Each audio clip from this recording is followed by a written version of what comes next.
Werewolves in Harry Potter are awesome.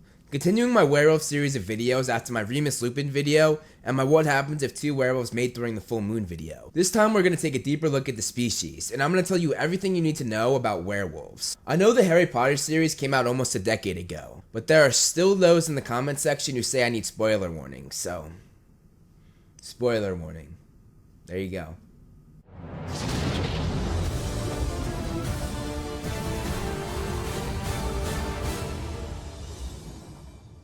To become a werewolf, it's necessary to be bitten by one in its wolfish form during the full moon. When the werewolf's saliva mingles with the victim's blood, the contamination will occur. The disease they have is called lycanthropy, which forces them to turn from their human side to the werewolf side once a month during the full moon. According to Newt Scamander, the lycanthropy disease is believed to have originated in Northern Europe. Unlike other magical beasts, werewolves actively seek humans as their prey rather than other animals, as most other beasts are. While in its animal form, the werewolf is almost indistinguishable in appearance from a true wolf, although you can tell by a few small things. If the snout is shorter, the pupils are smaller, and the tail is tufted rather than full and bushy, those are signs that the wolfish creature is in fact human. The biggest sign, however, is their behavior. Genuine wolves are not very aggressive, and the vast number of folktales representing them as mindless predators are now believed by wizarding authorities to refer to werewolves as not true wolves. A wolf is unlikely to attack a human except under exceptional circumstances. The werewolf, however, targets humans almost exclusively and poses very little danger to any other creatures. Werewolves reproduce by attacking non-werewolves. The stigma surrounding werewolves has been so extreme for centuries that very few have married and had children. However, when werewolves have married human partners, there has been no sign of their lycanthropy being passed on to their offspring. One curious feature of this condition is that if two werewolves mate during the full moon, the result of the mating will be wolf cubs. As I said, I covered this much more deeply in my last Harry Potter video, and if you're interested, it's linked down below. In the 6th book, we saw the rare occurrence of a werewolf biting a human when they weren't a fully fledged werewolf. Because Greyback wasn't a werewolf at the time that he bit Bill Weasley, Bill did not turn into one himself, but the scratches that he had received on his face never fully healed. I was also a werewolf named Greyback. If attacked by a werewolf that is still in its human form, the victim may develop certain mild, wolfish characteristics, such as fondness for rare meat. Just remember, Fleur, Bill takes his steaks on the raw side now. But otherwise, those bitten should not be troubled by the long-term effects of someone being bitten by a fully fledged werewolf. However, as I mentioned with Bill, any bite or scratch given by a werewolf will leave lasting scars, even if the attacker was not in its werewolf form.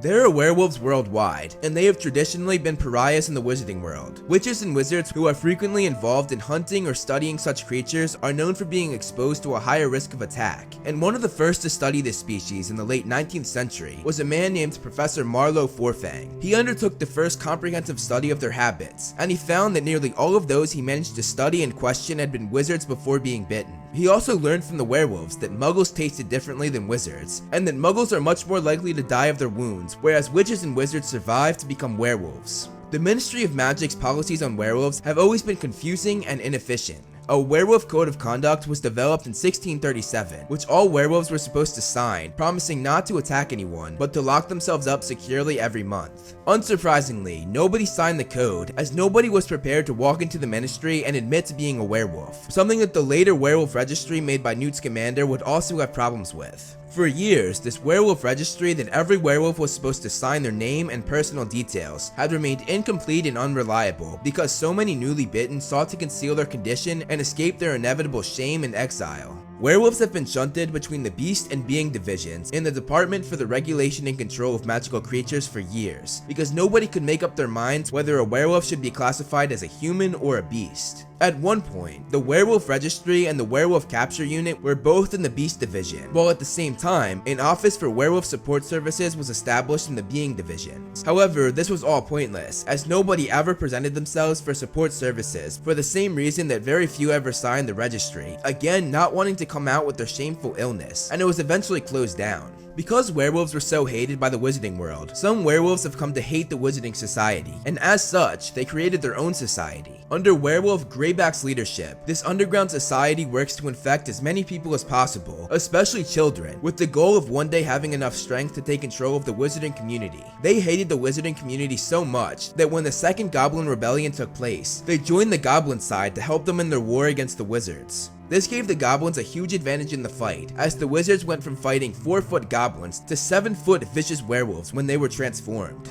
The wizards realized that the only way to win the fight was to get the werewolves to unalign themselves with the goblins, but the Minister for Magic at the time failed to do this. The wizarding community wanted him to make rehabilitation programs for those infected with lycanthropy, but he refused, making the wizards' fight against goblins and werewolves go on longer than it might have had to. The many Muggle myths and legends surrounding werewolves in the Muggle world are mostly false, but there are bits and pieces that contain the truth. The Muggles' belief that silver bullets can kill werewolves is not true, but a mixture of powdered silver and dittany applied to a fresh bite will seal the wound and prevent the victim from bleeding to death. Although there are many tragic tales of werewolf bite victims that beg to be allowed to die rather than to live as a werewolf. In the second half of the 20th century, several potions were devised to soften the effects of lycanthropy. The most successful was Wolfsbane potion, which didn't stop the werewolf from changing on the night of a full moon, but though their body was wolfish, their human mind was still there, and they became more like a sleepy wolf rather than a werewolf. We were introduced to this in the third Harry Potter book, when Lupin was given a limitless supply of this courtesy of Severus Snape while he worked at Hogwarts. The monthly transformation of a werewolf is extremely painful if untreated, and afterwards, it normally leads to a few days of very poor health and illness. While in his or her wolfish state, the werewolf loses entirely its human sense of right and wrong. However, it is incorrect to state that they suffer from a permanent loss of moral sense. While human, the werewolf may be as good or kind as the next person, as we saw very clearly with Remus. Some authorities have led the wizarding world to believe the opposite of this, however, specifically a professor named Emerald Picardi. He wrote a book called Lupin Lawlessness, Why Lycanthropes Don't Deserve to Live, a book that was very far from the truth. However, some are dangerous even while human, which is of course the case with Fenrir Greyback, who I mentioned earlier as the werewolf who went after Bill and who ran the underground society that tried to infect as many people as possible. Greyback attempts to bite and maim as a man, and keeps his nail sharpened into a claw-like point for this purpose. Because of their fearful and disgusting reputation, it is extremely hard for werewolves to find jobs, especially when their higher-ups would notice them getting sick once a month around the full moon, and it would not take too long for them to put together what was going on. This makes werewolves, again, most notably Remus Lupin, take jobs that are far under their level of ability, and would cause them to jump from job to job very often, as their disease was discovered by their bosses and co-workers. It was even harder for werewolves to get jobs after the passing of the restrictive anti-werewolf legislation. This was made by the very prejudiced and hateful Dolores Umbridge in the 1990s. This forced many werewolves, including Lupin, to fall into poverty, all because of her hatred for what she called half-breeds. When Voldemort fell, however, Umbridge's legislation was taken away by the new Minister for Magic, Kingsley Shacklebolt, making it easier for werewolves to get jobs again. Before that, however, when the legislation was still in place, it caused many werewolves to join Lord Voldemort's cause under the belief that they would have a better life. Most who did this were part of Greyback's society who lived underground and tried to infect as many people as possible. Although none of them, not even the werewolf's leader, Greyback, were granted to have the dark mark on their arm or to wear Death Eater robes, meaning that they were not true Death Eaters, or even true allies of Voldemort. Because of this, they were looked down upon even among the Death Eaters, which was very unfair because the Death Eaters relied on these werewolves so much to intimidate others and to push their plans forward.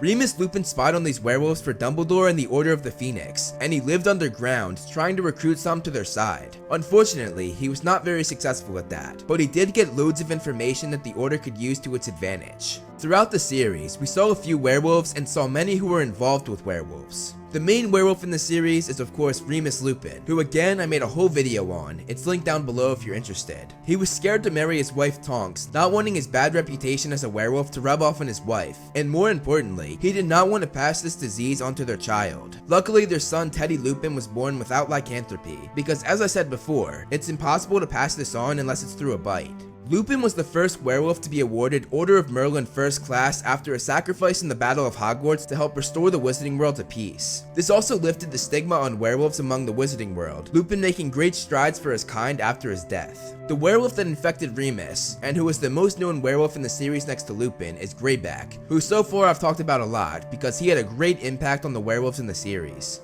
As I said, he's a known ally of the Death Eaters and is often used as a threat, Death Eaters saying that they would send Greyback to kill or infect their family. He was known for leading so many werewolves to infect so many innocent people and children. I'm going to leave it at that, however, because going on to the next video continuing the werewolf series, I'm going to do the life of Fenrir Greyback. There was also Wagga Werewolf, who was discussed by Gilderoy Lockhart in his book Wandering with Werewolves. In that book, he discussed how he saved an entire village from a werewolf attack that Wagga Werewolf was responsible for. But later, he admitted that it was actually an ugly old Armenian warlock who had performed the rescue, and Lockhart had modified the warlock's memory to take credit for it. Another time we encountered a werewolf in the series was in St. Mungo's hospital during the time when Arthur Weasley was there after being attacked by Nagini, Voldemort's snake. The British wizard had just been bitten by a werewolf and was brought into the hospital, but when he got there, he learned that there was nothing they could do for him. Molly Weasley, Arthur's wife, was concerned that a werewolf was in a public ward, but Arthur reminded her that the full moon was still 2 weeks away and that he was not dangerous while in his human form. While there, the British man was told by the St. Mungo's healers that he would be able to have an almost normal life. While being told this, Arthur spoke up and, referring to Lupin, told him that he knew a werewolf who was a very good person and that he found the condition quite easy to manage. The British man, however, did not take this well and angrily told him that he would give him another bite if he did not shut up. When Remus visited Arthur in the hospital, he went to see this British man. He spoke to him for a while, hoping he could lift his spirits about his new disease. There was another werewolf who was a famous anonymous author. He wrote the book called Hairy Snout, Human Heart in the 1970s, a book that explained his heartbreaking struggle against lycanthropy. Others that were affected by werewolves include Bill Weasley, who I mentioned earlier as the one who Greyback went after during the Battle of the Astronomy Tower. It can also be assumed that many shared the same fate as Bill 1 year later during the Battle of Hogwarts, as Greyback and many other werewolves were there for that fight as well. In the films, Lavender Brown was one of these victims, though Greyback took that attack too far and ended up killing her. This was not mentioned in the books, however, so I do not believe that this is canon. The 7 books and the Fantastic Beasts films are canon, but the 8 Harry Potter films are not, seeing as they are not the true story. Either way though, I thought I would mention Lavender's Fate.